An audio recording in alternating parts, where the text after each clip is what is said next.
চলেন আজকে রসমালাই কেকের পুরো রেসিপিটা আপনাদের সঙ্গে শেয়ার করি। সবাই অনেক রিকোয়েস্ট করছিলেন যে আপু ফুল রেসিপিটা দেন, তো তাদের জন্য আজকে রেসিপি নিয়ে আসছি। আমি এখানে 2 পাউন্ডের একটা রসমালাই কেক বানাবো, তার জন্য কিন্তু আমি এখানে 4টা ডিম নিয়েছি। অবশ্যই মনে রাখবেন 2টা ডিমে কিন্তু 1 পাউন্ড কেক হয়, আর 4টা ডিমে 2 পাউন্ড কেক হয়।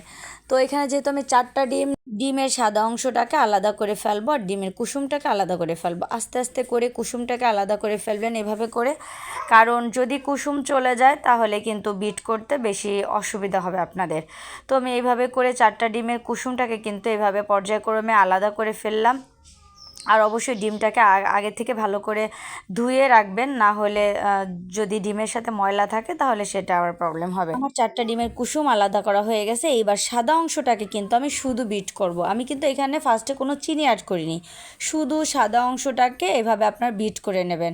নতুন আলাদের জন্য কিন্তু আমার ভিডিওটা অনেক উপকারে আসবে, অবশ্যই শেয়ার করে রাখবেন, তাহলে পরবর্তীতে কিন্তু দেখতে পারবেন। আর আমার পেজে একটা যদি পারেন ফলো করে দিন। তো আমি এখানে 2 পাউন্ডের জন্য হাফ কাপ করে 2 কাপ চিনি নিয়েছি। আর আপনারা যদি 1 কাপ নিতে চান তাহলে ফুল 1 কাপ চিনি এখানে নিয়ে নেবেন।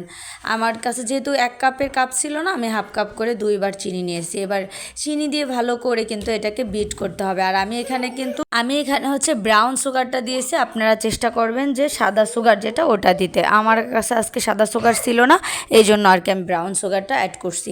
এরপরে কিন্তু ভালো করে বিট করবেন, যেহেতু আপনার চিনি দেওয়া হয়ে গেছে। এবার চিনি দানাটা যাতে একদমই গলে যায় সেভাবে করে ভালো করে কিন্তু এটা বিট করবেন। বিট করতে করতে দেখেন আমি কি নিয়ে আসছি, এটা হচ্ছে মিল্ক এসেন্স। এটা দিয়ে কিন্তু আজকে আমি রসমালাই কেক বানাবো। সাদা অংশটা যখন একদম ক্রিমের মতো ফোম হয়ে যাবে তার ভিতর হচ্ছে ডিমের কুসুম অ্যাড করে দেব। আর এরপরে এসছে আমি কিছুটা মিল্ক এসেন্স দিয়ে দিলাম। এখানে আমি সেই 4টা ডিমের কুসুম দিয়ে দিয়েছি আর কিছুটা কিন্তু মিল্ক এসেন্স দিয়ে একটু বিট করতেছি। আর আমি এখানে তেলটা একদমই লাস্টে দেবো, কারণ অনেকে আপনারা আছেন ফার্স্টেই তেল দিয়ে আপনারা একদম নষ্ট করে ফেলেন। তো এরপর হচ্ছে আমি একটু তেল দেবো, তেল দিয়ে কিন্তু বেশিক্ষণ বিট করব না, অল্প বিট করেই এর ভিতরে আমি ময়দা অ্যাড করে দেবো। তো আপনাদের মনে আছে কতটুকু পরিমাণে আমি চিনি দিয়েছিলাম? আমি কিন্তু এখানে 1 কাপ পরিমাণে চিনি দিয়েছিলাম, মানে হাফ কাপ করে 2বার দিছিলাম। তো সেই মেজারমেন্ট যতটুক চিনি সেম ততটুকুই কিন্তু ময়দা আমি এখানে অ্যাড করব। তো এখানে আমি আবার হাফ কাপ করে 2বার কিন্তু ময়দা দিয়ে দিলাম। আমি এখানে দেখেন 2বার করে অল্প অল্প করে ময়দা দিবেন আর অল্প অল্প করে হ্যান্ড উইক্স দিয়ে এইভাবে করে মিক্স করতে থাকবেন। আমি কিন্তু এর সাথে কিছুটা বেকিংও পাউডার অ্যাড করছি।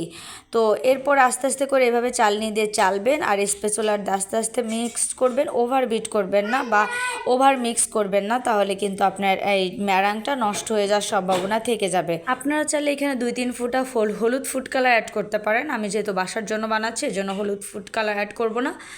আর আপনারা চাইলে অপশনাল এটা অ্যাড করতে পারেন। এই তো আমার হয়ে গেল। এখন আমি মোল্ডে দিয়ে আমি কিন্তু ওভেনে দিয়ে দেবো।